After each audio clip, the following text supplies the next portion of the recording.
ಬೇಡ ಅಂತ ಕಾಲಿಡಿದ್ರು ಬಿಡ್ಲಿಲ್ಲ. ದೇವಮಾನ ಅವನ ಜನಿವರಾಗಿ ಭಸ್ಮ ಬೆಳಿತಾನಲ್ಲ, ಇವನೇ ಎಷ್ಟು ಸುಭಾಗ. ಇವನು ಮುಂಬೈಯಲ್ಲಿ ಮಾಡಿದ್ದೇನೆ, ಎಷ್ಟು ಲಪಡ ಮಾಡಿದ್ದೇನೆ, ಹೆಣ್ಮಕ್ಳನ್ನ ಎಷ್ಟು ಇದು ಮಾಡಿದ್ದೇನೆ. ಈಗ ದೊಡ್ಡ ಗ್ರಾಹಸ್ಥರಾಗೆ ಪೂಸ್ ಕೊಡ್ತಾನೆ. ಮಕ್ಕಳಿಗೆ ಮಾಡುವಷ್ಟು, ತಲೆಮಾರಿಗೆ ಮಾಡುವಷ್ಟು ಮಾಡಿ ಇಟ್ಟಿದ್ದಾನೆ. ಕೋಟಿಗಟ್ಟಲೆ ಆಸ್ತಿ, ಅಷ್ಟು ಅಡಿಕೆ ತೋಟ, ರಬ್ಬರ್ ಎಲ್ಲಿಂದ ಬಂತು ಇವನಿಗೆ? IT ಅವರಿಗೆ ನಾನೇ ಇದು ಮಾಡ್ತೀನಿ, ನಾನೇ ಕಂಪ್ಲೇಂಟ್ ಮಾಡ್ತೀನಿ. ಅದು ನಿಜವಾಗಿ ಆ ಹೆಂಗಸೆ ಸುಸೈಡ್ ಮಾಡಿಕೊಂಡದ್ದು. ಸೀಮೆಣ್ಣೆ ಸುರಿದು, ಪೆಟ್ರೋಲ್ ಸುರಿದು, ಅದನ್ನು ಅವರ ಮೇಲೆ ಆಪಾದನೆ ಮಾಡಿದ್ರು. ಎಲ್ಲರಲ್ಲಿ ಸಾಯ್ತಾರೆ, ನೀರಿಲ್ಲದೆ ಬಂದವರು ಯಾತ್ರಿಕರು ಸಾಯ್ತಾರೆ. ಅದೆಲ್ಲ ಹೆಗ್ಡೆಯವರು ಮಾಡಿದ್ದ. ಇನ್ನೊಬ್ಬರಿಗೆ ಬೆರಳು ತೋರಿಸುವ ಮುನ್ನ ನಾವು ಜನ ಹೇಗೆ ಅಂತ ತೋರಿಸ್ಬೇಕಲ್ಲ. ಅವನು ಹುಲಿ ಅದು ಇದು ಅಂತ ಸಿಂಹ ಅಂತ ಗರ್ಜಿಸ್ತಾನಲ್ಲ, ಯಾವ ಧೈರ್ಯದಲ್ಲಿ ಗರ್ಜಿಸ್ತಾನೆ? ತಾಕತ್ತಿದ್ರೆ ನನ್ನ ಮನೆ 100 ಮೀಟರ್ ಅಂತರದಲ್ಲಿ ಇರುದು, ಬರ್ಲಿ ಅಲ್ಲ ನನ್ನ ಮನೆಗೆ, ಅದೊಂದು ತಾಕತ್ತು. ನಮ್ಮ ನಪುಂಸಕ ಹೊಸತ ಬಂಗಿರೇ ಸರಿ ಇಲ್ಲ, ಅವರು ಕುಡುಕ. ಒಬ್ಬ ಹೆಣ್ಮಕ್ಳನ್ನ ಬೆಂಗಳೂರಲ್ಲಿ ಕರ್ಕೊಂಡು ಹೋಗ್ತಿದ್ದ. ನಿತ್ಯ ಆಚರಿಸಿದ ಮಗ ಭಾಸ್ಕರಾಚಾರ್ಯರನ್ನು ಕೊಂದ್ರಲ್ಲ ರಥಬೀದಿಯಲ್ಲಿ, ಅದನ್ನು ನಮ್ಮ ಅಂತೇಳಿ ಏಕೆ ಬಂಗೇರು ಮುಚ್ಚಿ ಹಾಕಿದ್ದು? ತನಿಖೆ ಆಗ್ಲಿ ಅದು. ಅವ್ರಿಗೆ BP ಜೋರುಂಟು, ಮಾತ್ರೆ ತಗೊಳ್ಬೇಕು, ಅವರು ಬೈಯುವುದಲ್ಲ. ಪೂಂಜ ಅಂತ ಹಾಗಾದ್ರೆ ಅವ್ರಿಗೊಂದು ಕಾನೂನು, ನಮ್ಗೊಂದು ಕಾನೂನು, ಅದು ಹೇಳಿ ಅವರು. ಇವನ ಹಿಂದೆ ಹೋದವರನ್ನು ಇವನು ಯಾರಿಗೊಂದು 10 ಪೈಸೆ ಇದು ಮಾಡ್ಲಿಲ್ಲ, ಉಪಕಾರ ಮಾಡ್ಲಿಲ್ಲ. ಅದು ನನ್ನನ್ನು ನೋಡಿ ಕಲಿಬೇಕು. ನನ್ನ ಅಪ್ಪ ಅವತ್ತು ಹೇಳಿದ್ರು, ಅವನೊಟ್ಟಿಗೆ ಹೋದ್ರೆ ನೀನು ಬರ್ಕತ್ ಆಗುದಿಲ್ಲ, ಅವನು ಬರ್ಕತ್ ಮಾಡ್ಲಿಕ್ಕೆ ಬಿಡುದಿಲ್ಲ. ಅವರಂತವರಿಗೆ ಹೀಗೆ ಮಾಡಿದ್ರೆ ನಮ್ಮಂತವರನ್ನ ಏನ್ ಮಾಡ್ಬೋದು? ಇನ್ನು 100 ರೂಪಾಯಿ ಮೇಲೆ ಕೊಟ್ಟವರದ್ದು ಮಾತ್ರ ಪ್ರಿಂಟ್ ಮಾಡುದು ಹೆಸರು, ಅದ್ರ ಕೆಳಗೆ. ಇವರೆಲ್ಲ 100 ರೂಪಾಯಿ ಕೆಳಗಿದ್ದನ್ನು ಇದು ಕಾರ್ಬನ್ ಕಾಪಿ ಇಡದೆ ಬರೆಯುದು. ಅದೆಲ್ಲ ಇವ್ರ ಎಷ್ಟು ಕಲೆಕ್ಷನ್ ಆದ್ರೂ ಅವನ ಮನೆಗೆ ಕೊಂಡೋಗುದು. ಉಳಿತಾಯ ಯಾವುದೂ ಇಲ್ಲ. ನಾನು ಇರುವಾಗ ಕೊನೆಗೆ ಎಲ್ಲ ಜನಗಳು ಇಷ್ಟು ವರ್ಷ ಆಯ್ತು, ಇಷ್ಟು ಕಲೆಕ್ಷನ್, ಇಷ್ಟು ಲಕ್ಷ ಗಟ್ಟಲೆ ಮಾಡ್ತೀರಿ ಮತ್ತೆ ಎಂತ ಲೆಕ್ಕ ಉಂಟು? ಅದಕ್ಕೆ ನಾನು ಮತ್ತು ಆ ಉಮೇಶ್ ಅತ್ತಾಜ್ ಎಂಬವರನ್ನು ಕರ್ಕೊಂಡೋಗಿ ಉಜಿರೆ ಸಿಂಡಿಕೇಟ್ ಬ್ಯಾಂಕ್ ಅಲ್ಲಿ ಒಂದು ಅಕೌಂಟ್ ಮಾಡಿಸಿದೆ. ಆಗ ಒಂದು 30,000 ಎಷ್ಟು ಹಾಕಿದ್ದೆ. ಅದು ಏನಾಗಿದೆ ಅದನ್ನು ತೆಗ್ದಿದ್ದಾನೆ ಗೊತ್ತಿಲ್ಲ. ಸೌಜನ್ಯ ಮನೆಯವರು ಒಂದು ತಪ್ಪು ಮಾಡಿಬಿಟ್ರು. ಅಣ್ಣ, ನನ್ನ ಮಗಳಿಗೆ ಒಂದು ನ್ಯಾಯ ದೊರಕಿಸಿಕೊಡಿ, ಯಾರು ಎಷ್ಟೇ ಹಣ ಕೊಟ್ರು ಅದು ನಮ್ಗೆ 1 ಪೈಸೆ ಬೇಡ, ನಮ್ಗೆ ಸಾಕಷ್ಟು ಇದೆ ಅಂತ ಹೇಳಿದ್ರು. ಅದನ್ನ ನೀವು ಒಳ್ಳೆ ಬಂಡವಾಳಾಗಿ ಮಾಡಿಸಿಕೊಂಡ. ಸ್ಟಾರ್ಟಿಂಗ್ ಹೇಳಿದಾನಲ್ಲ ಅವನು, ಏನಾದ್ರೂ 3 ಮುಕ್ಕಾಲಾದ್ರೂ ಇದ್ರಲ್ಲಿ ಮಾತ್ರ ಅಂತ. ಇಲ್ಲ ಅಂತ ಹೇಳಿ ಕಾಣತೂರಿಗೆ ಯಾವ್ದಾದ್ರು ದೇವಸ್ಥಾನಕ್ಕೆ ಕರೀಲಿ, ನಾನು ಬರ್ತೀನಲ್ಲ. ನಾನೇ ಇದ್ದವ, ನಾನು ಅವನೊಟ್ಟಿಗೆ ಇದ್ರೆ ಅವನು ಹೆಂಡ್ತಿದ್ದು ಒಂದು ಫೋನ್ ಬರ್ತಿರ್ಲಿಲ್ಲ. ಧೈರ್ಯನೇ ಎಷ್ಟು ರಾತ್ರಿ ಆಗಿ. ಈಗ 10 ಜನ ಬೇಕು ಅವನ ಹಿಂದೆ ಹೋಗ್ಲಿಕ್ಕೆ, ಅಷ್ಟು ಪುಕ್ಕೆಲ್ಲ. ಪೆಟ್ಟು ಬೀಳಿಲ್ಲ. ಅಲ್ಲಿ ಒಬ್ಬ ಪ್ರಭಾಕರ ಗೌಡ ಹೊಸಂದೋಡಿ ಅಂತ ಇದ್ದಾನೆ, ಹೊಸ ಕಂದೋಡಿ ಅಂತ ಹೇಳ್ತಾನೆ. ಅವನು ಮಾಡುದು ಅಲ್ಕಟ್ ಕೆಲಸ. ಅವನು ಇವನೊಟ್ಟಿಗೆ ಸೇರ್ಕೊಂಡ. ಧರ್ಮಸ್ಥಳದಲ್ಲಿ ಜೀಪ್ ಬಾಡಿಗೆ ಮಾಡ್ಕೊಂಡಿದ್ದ. ಅವನ ಹೆಂಡತಿ ಅದೇ ಧರ್ಮಸ್ಥಳ ಹಾಸ್ಪಿಟಲ್ ನರ್ಸ್ ಆಗಿದ್ದಾರೆ. ಫಸ್ಟಿಗೆ ಸರಿಯಾಗಿ ಇದ್ದ, ಬರಬರುತ್ತಾ ಅವರನ್ನ ಅನುಕರಣೆ ಮಾಡಿದ. ಅವನಾಗೆ ಗಡ್ಡ ಬಿಡುದು, ಅವನಾಗೆ ಲುಂಗಿ ಕಟ್ಟುದು, ಅದು ಮತ್ತೆ ನಮ್ಮನ್ನೆಲ್ಲ ಸೈಡ್ ಲೈನ್ ಮಾಡಿಬಿಟ್ಟ. ಈ ಜನಕ್ಕೆ ಮನೆಗೆ ಸಾಮಾನು ಕೊಂಡೋಗುದು ಎಲ್ಲ ಅವನೇ ಮಾಡುದು. ಆಗ ನಮ್ಗೆ ಯಾರ್ದು ಅಗತ್ಯವಿರಲಿಲ್ಲ. ಕೊನೆಗೆ ಒಂದು ದಿವಸ ಗೊತ್ತಾಯ್ತು ಈ ವಿಷಯ, ಇವನೀಗ ಮಾಡ್ತಾ ಇದ್ದಾನೆ. ಅವನಿಗೆ ಗಲಾಟೆ ಆಯ್ತು. ಅವನಿಗೊಂದು 2 ಬಡದ್ರು. ನನಗೆ ಫೋನ್ ಮಾಡಿದ, ಕೂಗಿಕೊಂಡು ಏನಾದ್ರು ಮಾಡಿ ಭಾಸ್ಕರನ ಸರಿ ಮಾಡಿ ಅಂತ. ನಾನು ಯಾವ್ದಕ್ಕೂ ಇಲ್ಲ ಅಂತ ಹೇಳಿಬಿಟ್ಟೆ. ಅವನು ಬಸ್ ಏಜೆಂಟ್ ಆಗಿದ್ದ. ಆಗ ಕಾಂಟ್ರಾಕ್ಟ್ ಕ್ಯಾರಿಯರ್ ಬಸ್ ಇತ್ತು, ತುಂಬಾ ಪಿಂಟ್ ಬಸ್ ಎಲ್ಲ. ರಮಣತ್ರಯಗಳು ಮಿನಿಸ್ಟರ್ ಅಂತ ಮೋಸ್ಟ್ಲಿ ಆಗ. ಹಾಗೆ ಮತ್ತೆ ಅವನು ಒದ್ದೋಡಿಸಿದ, ಹೋದ. ಮತ್ತೊಮ್ಮೆ ಗಲಾಟೆ ಆಯ್ತು ಉಜಿರೆಯಲ್ಲಿ. ಅವನು ನನ್ನ ಮಿತ್ರ ಒಬ್ಬ ಇದ್ದಾನೆ, ಸುರೇಶ್ ಅಂತ ಹೇಳಿ, ಸುರೇಶ್ ಪೂಜಾರಿ ಬರಲ್ಲ. ಅವನಿಗೆ ಏನು ಸಿಗ್ಲಿಲ್ಲ. ಕೊನೆಗೆ ಅಲ್ಲಿ ಒಂದು ಬಾರ್ಡರ್ಸ್ ಕಲ್ಲಿತ್ತು, ಒಂದು ಹೊಡೆದ. ಈಗ ಇದ್ರ ಒಂದು ಅಲ್ಲಿ ಇಲ್ಲ, ಅವತ್ತು ಬಿಡುದಿಲ್ಲ ಅಂತ ಹೇಳಿದಾನಂತೆ. ಇವತ್ತು ಕೂಡ ಗೊತ್ತಾಗಲಿಲ್ಲ ಏನ್ ಮಾಡ್ತಾರೆ ಅಂತ ಗೊತ್ತಿಲ್ಲ. ಇವರು ಅಣ್ಣನಿಗೊಂದು ಊಟ ಇಟ್ಟ. ಇವನು ಸುರ್ಯದಲ್ಲಿ ಒಂದು ಜಾಗ ಇತ್ತು, ನಮ್ಮ ರಿಲೇಟಿವ್ ನೋಣಯ ನಾಯಕ ಅಂತ ಹೇಳಿ, ಉಜಿರೆ ರಬ್ಬರ್ ಸೊಸೈಟಿಯಲ್ಲಿ ಕೆಲಸಕ್ಕೆ ಇತ್ತು. ಈಗ ತೀರ್ಕೊಂಡ್ರು ಅವರು. ಅದ್ರಲ್ಲಿ 30 ಲಕ್ಷ ಎಷ್ಟ ಬೇರಾಗಿತ್ತು, 36 ಏನು. ಅದ್ರಲ್ಲಿ ಒಂದು 5 ಲಕ್ಷ ನುಂಗಿ ಬಿಟ್ಟೆ ಇವನು.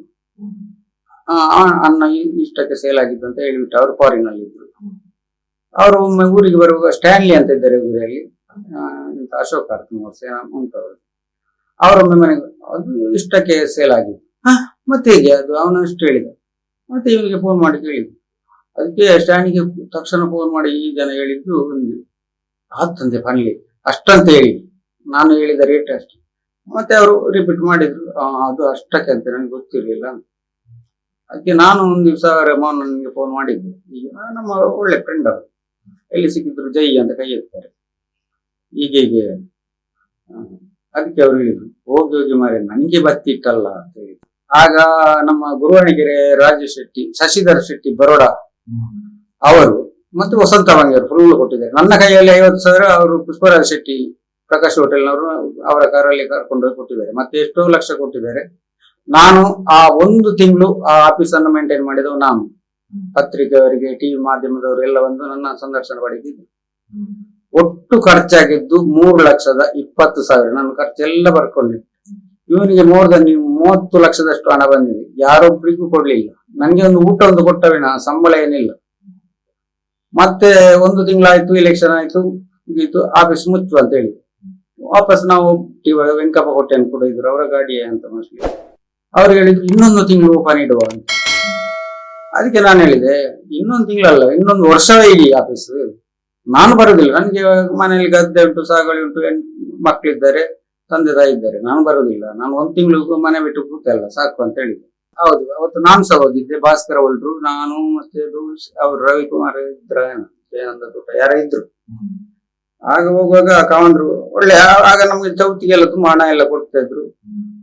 ಅವರು ಹೇಳಿದ್ರು, ಓ ನೀನು ಪಿಲಿ ಅಂತೆ, ಮೈಕದಲ್ಲಿ ಏನೋ ನೋಡು, ತಿಮೋಡಿ, ಬೆಳ್ತಂಗಡಿ ಹುಲಿ, ಹಾಗೆ ಅಂತ ಹೇಳ್ತಿದ್ರು. ಅದು ಅವ್ರ ಏನೋ ಎಲ್ಲ ಕೇಳಿದ್ದಾರೆ.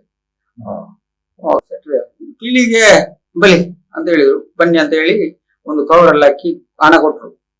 ಅಲ್ಲಿ ನೋಡ್ಲಿಲ್ಲ ನಾವು, ಈ ವಾಪಸ್ ಬರುವಾಗ ನೋಡ್ತಾ ಬಂದ್ವಿ. ಆಗ 15,000 ಹಣ ಕೊಟ್ಟಿದ್ದಾರೆ ಅವರು. ಅದು ಪಕ್ಷೇತರ ನಿಂತವರಿಗೆ ಯಾರಿಗೂ ಇಷ್ಟು ತನಕ ಅವ್ರು ಕೊಟ್ಟಿಲ್ಲ ಅಂತ, ಇದು ಫಸ್ಟ್ ಅಂತ ಹೇಳಿ. ಕಾಂಪ್ಲಿಕೇಶನ್ ಈ ಜನ ಮಾಡಿಕೊಂಡ ಇವರ ಚಾಳಿ ಅಂತ ದೊಡ್ಡವರಿಗೆ ಇದು ಮಾಡ್ಲಿಕ್ಕೆ ಹೋಗುದು. ಒಂದು ವಿಜಯರಾಘ ಪಡ್ಮೆಟ್ನರ್ ಆಯ್ತು, ಅದ್ರಲ್ಲಿ ಏನಾಗ್ಲಿಲ್ಲ. ಈಗ ಇದ್ರಲ್ಲಿ ಏನಾದ್ರು 3-3 ಆಗ್ತದೆ ನೋಡುದು. ಬೇರೆ ಏನು ಅವರಿಗೆ ಸಮಸ್ಯೆ ಮಾಡ್ಲಿಲ್ಲ ಅವರು. ನನ್ಗೂ ವೈಯಕ್ತಿಕವಾಗಿ ಏನು ಮಾಡದಿದ್ರು, ಸಮಾಜಕ್ಕೆ ಒಂದು ಒಳ್ಳೆ ಇದು ಕೊಟ್ಟಿದ್ದಾರೆ. ನಾನು ಕೂಡ ಕಲ್ತದ್ದು ಅವರ ಕಾಲೇಜಲ್ಲಿ. ನಾನು ಡೈರಿ ಸೈನ್ಸ್ ಡಿಪ್ಲೊಮಾ ಮಾಡಿ ಡಿಸ್ಟಿಂಕ್ಷನ್ ಅಲ್ಲಿ ಪಾಸ್ ಮಾಡಿದ್ದೀನಿ. ಆಮೇಲೆ ಬೆಳ್ತಂಗಡಿ ಪ್ರಥಮ ದರ್ಜೆ ಕಾಲೇಜಿನಲ್ಲಿ ಪದವಿ ಮುಗಿಸಿ ಈಗ ಕೃಷಿ ಮಾಡ್ತಿದ್ದೆ. ನನ್ನನ್ನು ಬರ್ಕತ್ ಮಾಡ್ಲಿಕ್ಕೆ ಬಿಡ್ಲಿಲ್ಲ. ನನ್ನ ಒಂದು ಜಾಗವನ್ನು 48 ಲಕ್ಷಕ್ಕೆ ನಾವು ಸೇಲ್ ಮಾಡಿದ್ವಿ. ಯಾಕೆ ಅಂತ ಹೇಳಿದ್ರೆ, ನನ್ನ ಅಣ್ಣಂದಿರು ಎಲ್ಲ ಹೇಳಿದ್ರು ನಮ್ಗೆ ಜಾಗ ಬೇಡ, ಹಣ ಬೇಕಂತ. ಉಪಾಯ ಇಲ್ಲದೆ ನನ್ನ ಮನೆ ಸಮೇತ ತೋಟವನ್ನೆಲ್ಲ ಮಾರಿ ಲೇಔಟ್ ಮಾಡಿಬಿಟ್ರು. ಕೊನೆಗೆ ತಂದೆ ಹೇಳಿದ್ರು, ನೀನೊಂದು ಶಬರಿಮಲೆಗೆ ಹೋಗ್ಬೇಕು. ಅದಕ್ಕೆ ನಾನು ಹೇಳಿದೆ, ನನ್ನಲ್ಲಿ ಈಗ ಹಣ ಇಲ್ಲ ಅಂತ. ಅಲ್ಲ, ಹಣ ನಾನು ಕೊಡ್ತೇನೆ ಅಂತ ಹೇಳಿದ್ರು. ಆಯ್ತು, ನಾನು ಹೋಗಿ ನನ್ನ ದೊಡ್ಡ ಮಗ ಶೇಖರ್ ಅಂತ ಹೇಳಿ ಇದ್ದಾರೆ ಇಲ್ಲಿ ರಾಯಿ ಸಿದ್ದಾಟೆಯಲ್ಲಿ. ಅವರ ಮನೆ ಪಕ್ಕ ಒಂದು ಗುಡಿ ಇದೆ, ಅಲ್ಲಿ ಹೊರಟು 9 ದಿವಸ ಆಯ್ತು ನಮ್ಮ ಮಾಲೆ ಹಾಕಿ. ಮಧ್ಯಾಹ್ನ ನಾನು ಒಬ್ಬನೇ ಇದ್ದೆ, ಇವರೆಲ್ಲ ಕೆಲಸಕ್ಕೆ ಹೋಗಿದ್ದಾರೆ. ಮಧ್ಯಾಹ್ನ ಸುಮಾರು 12-12 ಗಂಟೆ ಫೋನ್ ಬಂತು, ಮನೆ ತಂದೆ ತೀರ್ಕೊಂಡ್ರು ಅಂತ. ನಾನು ಏನ್ ಮಾಡುದು, ಗುರುಸ್ವಾಮಿಯಲ್ಲಿ ಕೇಳಿದೆ, ಬಂಟ್ವಾಳ ನದಿಗೆ ಹೋಗಿ ಸ್ನಾನ ಮಾಡಿ ಅದು ಮಾಲೆಯನ್ನು ತೆಗೆದು ಬಿಡು ಮತ್ತೆ ಹೋಗು ಅಂತ ಹೇಳಿದ್ರು. ಹಾಗೆ ಗಾಡಿ ಮಾಡಿಕೊಂಡು ಮನೆಗೆ ಬಂದೆ. ಎಲ್ಲ ಆಯ್ತು. ಇವನು ಸಹ ಬಂದ, ಕಟ್ಟಿಗೆಲ್ಲ. ಅವನಿಗೊಂದು ಸ್ವಲ್ಪ ಹುಚ್ಚುಂಟು, ಹೆಣ ಸುಡುವುದು. ಅದು ಅಲ್ಲಿ ರಾಮಚಂದ್ರ ಶೆಟ್ಟಿ ಅಂತ ಇದ್ದಾರೆ ಇದರಲ್ಲಿ, ಕೋಳಿ ಅಂಗಡಿಯಲ್ಲಿ. ಅವರು ಮಾಡ್ತಾರೆ. ಅವರನ್ನು ನೋಡಿ ಕಲ್ತ ಇವನು. ಆಮೇಲೆ ಅವರು ಏನಿಲ್ಲ, ಇವನೇ ಮುಂದೆ ಹೋಗುದು, ನಾನು ದೊಡ್ಡ ಜನ ಅಂತ ಹೇಳಿ.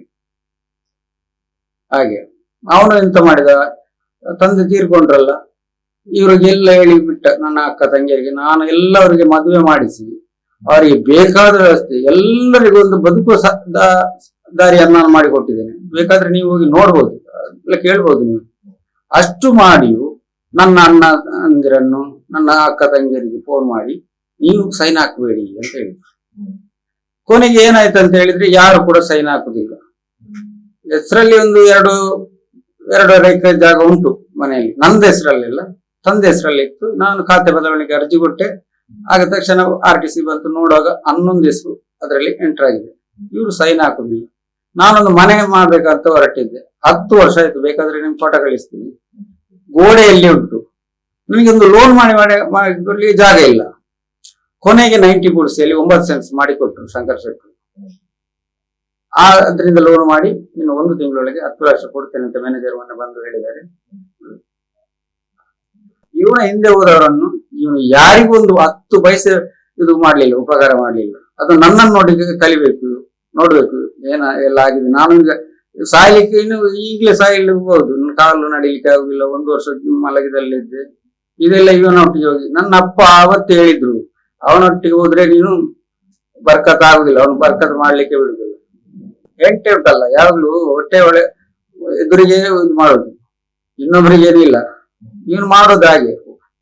ಒಂದು ನಮ್ಮ ರವಿ ಅಣ್ಣ ಇದ್ದಾರೆ, ಅವರೇ ನಮ್ಮ ಪಂಚಾಯತ್ ಉಪಾಧ್ಯಕ್ಷರು, ಅವರೊಂದು ಸ್ಕಾರ್ಪಿಯೋ ಗಾಡಿ ತಗೊಂಡ್ರು. ಆಗ ಇವನಲ್ಲಿ ಒಂದು ಸ್ಕಾರ್ಪಿಯೋ ಗಾಡಿ ಇತ್ತು. ಇವನಿಗೆ ಶುರುವಾಯ್ತು, ಅವನು ನನ್ನ ಎದುರಿಗೆ ದೊಡ್ಡ ಜನ ಆಗ್ತಿದ್ದಾನೆ, ಅವನಿಗೆ ಬೈದ್ರು.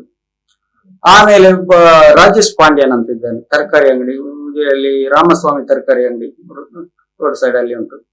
ಅವನೊಂದು ಸ್ಕಾರ್ಪಿಯೋ ತಗೊಂಡ, ನಮ್ಮೊಟ್ಟಿಗೆ ಇರು ಹುಡುಗ, ಒಳ್ಳೆ ಹುಡುಗ. ಅವನು ಗಾಡಿ ತಗೊಂಡಂತೇಳಿ ಇನ್ಸ್ಪೆಕ್ಟರ್ಗೆ ಫೋನ್ ಮಾಡಿ, ಅವನು ಹಾಗೆ ಹೀಗೆ ಅಂತ ಅವನನ್ನು ಕೇಸಲ್ಲಿ ಫಿಕ್ಸ್ ಮಾಡಿ ಅವನು 10-14 ದಿವಸ ಕಸ್ಟಡಿ ಒಳಗಿದ್ದ. ಹಾಗಾದ್ರೆ ಇನ್ನೊಬ್ರು ಮುಂದೆ ಹೋಗ್ಬಾರ್ದ? ಅವ್ರು ದುಡ್ದಲ್ವ, ಇವನಾಗೆ ಕದ್ದು ಕಾಸು ಮಾಡಿದ್ದಲ್ಲ. ಅದು ಮೊದ್ಲು ಅದು ಧರ್ಮಸ್ಥಳ ವೀರೇಂದ್ರ ಹೆಗ್ಡೆ ಅವರದ್ದು ಜಾಗ. ಮತ್ತೆ ಅದು ಗೇಣಿಯಲ್ಲಿ ಇದು ಭೂಮಸದೆ ಕಾಣ್ ಬರುವಾಗ ಭಾಸ್ಕರ್ ರಾವ್ ಅಂತ ಬಿಲ್ಲರು ಮನೆಯವರು, ಅವರಿಗೆ ಬಂತು. ಅದ್ರಲ್ಲಿ ಸ್ವಲ್ಪ ಕುಮ್ಕಿ, ಮತ್ತೆ ವರ್ಗ ಜಾಗ ಗದ್ದೆ ಎಲ್ಲ ವರ್ಗವೇ. ಅದು ಏನಾಯ್ತಂತ ಹೇಳಿದ್ರೆ, ನಾನು ದೇವಸ್ಥಾನ ಮಾಡ್ತಾ ಇದ್ದೇನೆ ಶ್ರೀ ಕ್ಷೇತ್ರ ತಿಮರೋಡಿ, ನನಗೊಂದು 4 ಹಲಸಿನ ಮರ ಕೊಡ್ಬೇಕಂತ ಕೇಳಿದ್ರಂತೆ. 5 ಲಕ್ಷ ನಿಮಗೆ ಕೊಡ್ತೇನೆ ನಾನು. ಒಪ್ಪಿಕೊಂಡ್ರು. ಅವರದೊಂದು ಭೂತ ಸ್ಥಾನಕ್ಕೆ ಗೋಡೆ ಎಲ್ಲ ಆಗಿತ್ತು, ಎಲ್ಲ ಕೆಲಸ ಮಾಡ್ಲಿಕ್ಕೆ ಅವರಲ್ಲಿ ಹಣ ಇರಲಿಲ್ಲ. ಬಡವರು, ದೇವಸ್ಥಾನಕ್ಕೆ ಹೂವೆಲ್ಲ ಕೊಡುವಂತವರು, ಡೈಲಿ ಅವರಿಗೊಂದು 50-100 ರೂಪಾಯಿ ಕೊಡ್ತಿದ್ರು. ಹಾಗೆ ಕೇಳಿದವರಿಗೆ ಇವರು ಸತ್ಯ ಒಪ್ಪಿ ಕೊಟ್ರು. ಇವನು ಕಡ್ದ ಇಡೀ ಜಾಗದ ಎಲ್ಲಾ ಮರ, ಕಿಲರ್ ಬೋಗಿ, ಹೆಬ್ಬಲಸು, ಹಲಸಿನ ಮರ, ಯಾವ್ದು ಒಳ್ಳೇದು ಮರ ಉಂಟು ಅದನ್ನೆಲ್ಲ ಕಡ್ದು ಬಿಟ್ಟ. ಇವರು ಪಾಪ ಮಾತಾಡ್ಲಿಲ್ಲ. ಕೊನೆಗೆ ಕೊಟ್ಟದ್ದು ಅವನು ಖಾಲಿ 1 ಲಕ್ಷ ಮಾತ್ರ. ಇವನು ಕೋಟಿ ಗಟ್ಟಲೆ ಸಂಪಾದನೆ ಮಾಡಿದ್ದಾನೆ ಅದರಿಂದ. ಅದನ್ನು ನನ್ಗೆ ಅದು ಸುದ್ದಿ ಬಂತು, ನಾನೊಮ್ಮೆ ಹೋಗಿ ನೋಡಿದೆ. ನೋಡಿ ಮತ್ತೆ ನಮ್ಮ TV9 ಅವರಿಗೆ ಫೋನ್ ಮಾಡಿದೆ, ಹೀಗೆ ಎಲ್ಲ ಆಗಿದೆ. ಅದಕ್ಕೆ ಅವರು ಬಂದ್ರು, ಪೃಥ್ವಿರಾಜ್ ಎಲ್ಲ ಬಂದ್ರು, ಪ್ರತೀಕ್ ಕೋಟಿಯನ್ ಎಲ್ಲ ಬಂದ್ರು. ಅದನ್ನೆಲ್ಲ ವಿಡಿಯೋ ಮಾಡಿದ್ವಿ, ಅದು TV9 ಅಲ್ಲಿ ಬಂತು ಕೂಡ. ಬಂದ ಮೇಲೆ ಎಂತ ಮಾಡುದಂತ ನಾನು ನೋಡಿದೆ. ನನ್ಗೆ ಸಾಕಷ್ಟು ಅನ್ಯಾಯ ಮಾಡಿದೆ, ನನ್ನನ್ನು ಬದುಕಲಿಕ್ಕೆ ಬಿಡುವುದಿಲ್ಲ ಅವನು. 3-4 ಬಾರಿ ತಲವಾರು ಇಟ್ಕೊಂಡು ಮನೆಗೆ ಬಂದೆ. ಬೇಕಾದ್ರೆ ನನ್ನ ಹೆಂಡತಿ ಮಕ್ಕಳಲ್ಲಿ ಹೇಳ್ತಾರೆ ಸತ್ಯ. ಅದನ್ನು ಸೀಸ್ ಮಾಡಿಸಿದೆ. ಒಂದು 6 ಇನೋವಾ ಗಾಡಿ ಬಂದಿತ್ತು, ಎಲ್ಲ ಇದು ಮಾಡಿದ್ರು. ಅದು ಅವನು ಹೇಳಿದಂತೆ ನಾನು ದೇವಸ್ಥಾನಕ್ಕೆ ನನಗೆ ದಾನವಾಗಿ ಬಂದ ಮರ ಅಂತ, ನಾನು ಕೊಡುದಿಲ್ಲ ಅಂತ. ಕೊಡದಿದ್ರೆ ಪರವಾಗಿಲ್ಲ, ಮರದೊಟ್ಟಿಗೆ ನಿಮ್ಮನ್ನು ಸಹ ಲೋಡ್ ಮಾಡ್ತೇವೆ ಅಂತ ಹೇಳಿದ್ರು. ಮರವನ್ನೆಲ್ಲ ಕೊಂಡೋದ್ರು. ಮತ್ತೆ ತಿಮರೊಡ್ಡಿ ಬೂಡಿದ್ದು ಕೆಲಸ ಅಲ್ಲಿಗೆ ನಿಂತೋಯ್ತು, ಮರ ಇಲ್ಲ. ಈಗ ಪುನಃ ಸ್ಟಾರ್ಟ್ ಮಾಡಿದ್ದಾನೆ. ಅದಕ್ಕೆ ಹಣ ಖರ್ಚುಂಟಲ್ಲ, ಅದಕ್ಕೆ ಸೌಜನ್ಯನ ಕೇಸಲ್ಲಿ ಇನ್ನೇನಾದ್ರು 3 ಮುಕ್ಕಾಲು ಬರ್ತದೆ ಅಂತ ನೋಡ್ಲಿಕ್ಕೆ ಮಾಡುದು. ಪಾಪ ಬಡವರು, ನಾನು ಹೋಗಿ ಮಾತಾಡಿಸಿದೆ, ಶಂಕರ್ ಶೆಟ್ಟರು ಸಹ ಮಾತಾಡಿಸಿದ್ದಾರೆ ಆ ಹೆಂಗಸನ್ನು. ಅವ್ರು ಹೇಳಿದ್ರು, ನಾವು ಸತ್ಯ ನಂಬುವುದದ್ದು, ಅವನು ಜೀವಮಾನದಲ್ಲಿ ಬರಕತ್ತಾಗುದಿಲ್ಲ ಅಂತ ಹೇಳಿ ಮೊನ್ನೆ ಜೀವ ಬಿಟ್ಟರು ಅವರು ಕೊರೋನಾದ ಟೈಮಲ್ಲಿ. ಉಜಿರೆಯ ಮಟ್ಟಿಗೆ ಹೇಳುವುದಾದ್ರೆ ಪಡುವೆಟ್ನೆಯರು ನಿಜವಾಗಿ ಜನಾರ್ದನ ಸ್ವಾಮಿಯ ತದ್ರೂಪ ಅಂತ ಹೇಳ್ಬೋದು. ಯಾರಿಗೂ ಒಂದು ಬೈದವರಲ್ಲ, ಅವರೊಂದು ದೇವರ ಸಮಾನ. ನನ್ಗೆ ಕೂಡ ನನ್ನ ಮೇಲೆ ವಿನಾಕಾರಣ ಅವರನ್ನು ಎತ್ತಿ ಕಟ್ಟಿ ಒಂದು ಕೇಸ್ ಮಾಡಿಸಿದ ದೇವಸ್ಥಾನದ ವಿಷಯದಲ್ಲಿ. ನಾನು ಬೇಡ ಅಂತ ಕಾಲಿಡಿದ್ರು ಬಿಡ್ಲಿಲ್ಲ. ಕೊನೆಗೆ ಎಲ್ಲ ಆಯ್ತು. ನಾನು ಈ ಮೊದಲೇ ಹೇಳಿದ್ದೇನೆ ಹಾಗೆ. ಅವರಂತವರಿಗೆ ಹೀಗೆ ಮಾಡಿದ್ರೆ ನಮ್ಮಂತವರನ್ನ ಏನ್ ಮಾಡ್ಬೋದು ಇನ್ನು? ಅವ್ರು ಯಾರ ತಂಟೆ, ಒಂದು ಮಗುವಿಗೆ ಬೈದವರಲ್ಲ, ಅಂತ ದೇವರಂತ ಮನುಷ್ಯ. ಇಡೀ ಉಜಿರೆಯಲ್ಲಿ ಯಾರಲ್ಲಿ ಬೇಕಾದ್ರೂ ಕೇಳಿ, ಅಡ್ವೈಟ್ನರ್ ಒಂದು ಜಾಗ ನಾನು ಅಂಗಡಿ ಮಾಡ್ತೇನೆ ಅಣ್ಣೆರೆ ಅಂತ ಕೇಳಿದ್ರೆ ಮಲ್ಪಿಯ ಎಡ್ಡ ಅಂತ ಹೇಳುವವರು. ಅಂತವರನ್ನೇ ಏನೆಲ್ಲ ಬೈತಾರೆ. ಅವನು ಪೊಟ್ಟ, ಅವನು ಇನ್ನು ಕೆಲವು 3rd ಕ್ಲಾಸ್ ಭಾಷೆ, ಅದನ್ನು ನಾನು ಬಳಸುವುದಿಲ್ಲ, ಹಾಗೆಲ್ಲ ಮಾಡ್ತಾನೆ. ಹಾಗಾದ್ರೆ ಏನೇನ್ ಬೇಕು? ಇವನು ದೇವಮಾನವನ, ಜನಿವಾರ ಹಾಕಿ ಭಸ್ಮ ಬಳಿತಾನಲ್ಲ, ಇವನೇ ಎಷ್ಟು ಸುಭಾಗ. ಇವನು ಮುಂಬೈಯಲ್ಲಿ ಮಾಡಿದ್ದೇನೆ, ಎಷ್ಟು ಲಪಡ ಮಾಡಿದ್ದಾನೆ, ಹೆಣ್ಮಕ್ಳನ್ನ ಎಷ್ಟು ಇದು ಮಾಡಿದ್ದಾನೆ. ಈಗ ದೊಡ್ಡ ಗೃಹಸ್ಥರಿಗೆ ಪೂಸ್ ಕೊಡ್ತಾನೆ, ಲಾಭಕ್ಕಾಗಿ ಮಾಡುದು. ಸ್ಟಾರ್ಟಿಂಗ್ ಅಲ್ಲಿ ಹೇಳಿದ್ದೇನಲ್ಲ ನಾನು, ಏನಾದ್ರೂ 3 ಮುಕ್ಕಾಲಾದ್ರೆ ಇದ್ರಿಂದ್ರಿ ಅಂತ. 3 ಮುಕ್ಕಾಲಲ್ಲ, ಅವನು ಆ ಮಕ್ಕಳಿಗೆ ಮಾಡುವಷ್ಟು, ತಲೆಮಾರಿಗೆ ಮಾಡುವಷ್ಟು ಮಾಡಿ ಇಟ್ಟಿದ್ದಾನೆ. ಕೋಟಿಗಟ್ಟಲೆ ಆಸ್ತಿ, ಹಣ, ಸಂಪತ್ತು. ಅದು ಎಲ್ಲಿಂದ ಬಂತು ಅವನಿಗೆ? ಅದು ತನಿಖೆ ಆಗ್ಬೇಕು. ನಾನು ಹೇಳುದ ಅಷ್ಟೇ, ತನಿಖೆ ಮಾಡ್ಲಿ. ಇವನು ಅವತ್ತು ಚುನಾವಣೆಗೆ ನಿಂತಿದ್ದಾನಲ್ಲ, ಅಭಿದತ್ತು ಸಲ್ಲಿಸಿದಾನಲ್ಲ, ಆಗ ಎಷ್ಟು ಹಣ ಉಂಟಂತ ತೋರಿಸಿದ್ದಾನೆ. ಈಗ ಎಷ್ಟು ಆಸ್ತಿ ಎಲ್ಲಿಂದ ಬಂತು? 250 ಎಕರೆ ಜಾಗ, 500 ಎಕರೆ ಜಾಗ, ಅಷ್ಟು ಅಡಿಕೆ ತೋಟ, ರಬ್ಬರು ಎಲ್ಲಿಂದ ಬಂತು ಇವನಿಗೆ? ಅದನ್ನು ತನಿಖೆ ಮಾಡ್ಬೇಕಲ್ಲ. ನೋಡು, IT ಅವರಿಗೆ ನಾನೇ ಇದು ಮಾಡ್ತೀನಿ, ನಾನೇ ಕಂಪ್ಲೇಂಟ್ ಮಾಡ್ತೀನಿ. ಅವ್ರಿಗೆ ಏನಿಲ್ಲ, ನಾವು ಚೌತಿಗೆ ಕಲೆಕ್ಷನ್ಗೆ ಹೋಗುವಾಗ ಅವ್ರು ಸಹ ಒಂದು 200, 300, 500 ಕೊಟ್ಟು ಅವ್ರಿಗೆ. ಇದು ಇವನ ಲಾಭಕ್ಕಾಗಿ. ಅವನು TV9 ಮಾತಾಡದಿರುವಾಗ ಟೀ ಟೈಮ್ ಅಲ್ಲಿ ನಾನೇ ಫೋನ್ ಮಾಡಿದ್ದೆ, ಬೆಂಗಳೂರಲ್ಲಿ ಇರುವಾಗ. ಏನ್ ಮಹೇಶಣ್ಣ, ನೀವು ಈಗೇನು ಮಾತಾಡುದು? ನೀವು ಎದೆ ಉಂಟಂತೇಳಿ ಅಲ್ಲಿ ಗಡೆಗಲ್ಲಿಗೆ ಹೋಗಿ ಇದು ತಾಗುದು ಬೇಡ. ನೀವು ಯಾರ ಹೆಸರು ಹೇಳ್ಬೇಕು ಅವರನ್ನೇ ಡೈರೆಕ್ಟ್, ಎಲ್ಲರನ್ನೇ. ಚಂದನ್ ಕಾಮತ್ ಅಂತ ಇದ್ದಾರೆ ಹೋಟೆಲ್ನವರು, ಕಾಮತ್ ಹೋಟೆಲ್, ಅವರ ಹೆಸರನ್ನು ಸಹ ಹೇಳಿದ್ದಾರೆ. ಮರು ದಿವಸ ನಾನು ಅವರ ಅಣ್ಣ ಗಣೇಶನಂದೇ ಜಾಗ ಪರ್ಚೇಸ್ ಮಾಡಿದ್ದಾರೆ. ಅವರಲ್ಲಿ ಕೇಳಿದೆ, ನಿಮ್ಮ ಹೆಸರು ಅಲ್ಲ. ಬೆಳಿಗ್ಗೆ 6 ಗಂಟೆ ನನಗೆ ಫೋನ್ ಮಾಡಿದ, ತಪ್ಪಾಯ್ತು, ನಾನು ತಪ್ಪಿ ಮಾತಾಡಿದ್ದು. ಏನು ಅವನು ಕೊಡುದಿದ್ದಾನೆ, ಅವನು ತಪ್ಪಿ ಮಾತಾಡ್ಲಿಕ್ಕೆ ಇಡೀ ರಾಜ್ಯ ನೋಡುದಿಲ್ವ? ಆ ಪ್ರಕರಣ ನಾನು ಸಣ್ಣ ಇದ್ದೇನೆ, ಆದ್ರೂ ನಾನು ಪೇಪರ್ ಅಲ್ಲಿ ಓದಿದ್ದೇನೆ, ಟಿವಿ ಇರ್ಲಿಲ್ಲ ಆಗ. ಅದು ನಿಜವಾಗಿ ಆ ಹೆಂಗಸೆ ಸುಸೈಡ್ ಮಾಡಿಕೊಂಡದ್ದು. ಸೀಮೆಣ್ಣೆ ಸುರಿದು, ಪೆಟ್ರೋಲ್ ಸುರಿದು, ಅದನ್ನು ಅವರ ಮೇಲೆ ಆಪಾದನೆ ಮಾಡಿದ್ರು. ಅದರಿಂದ ಏನು ಲಾಭ ಆಗ್ಲಿಲ್ಲ ಆಗ. ಹೇಳಿ ಅಷ್ಟು ಒಳ್ಳೆ ಜನ ಅಲ್ಲ ನನ್ನ ಮಟ್ಟಿಗೆ. ಯಾಕೆ ಅಂತ ಹೇಳಿದ್ರೆ, ಅಲ್ಲಿ ಒಂದು ಪ್ರಭಾತ್ರ ಅಂತ ಇದ್ದಾರೆ ಹೋಟ್ಲು, ಅವರ ಮನೆಯಲ್ಲಿ ಇದ್ದದ್ದು. ಒಂದು ಸ್ವಲ್ಪ ಹುಡುಗಾಟಿಗೆ ಸ್ವಲ್ಪ ಜೋರಿತ್ತು, ಹೆಣ್ಣು ಬಾಕ ಸ್ವಲ್ಪ.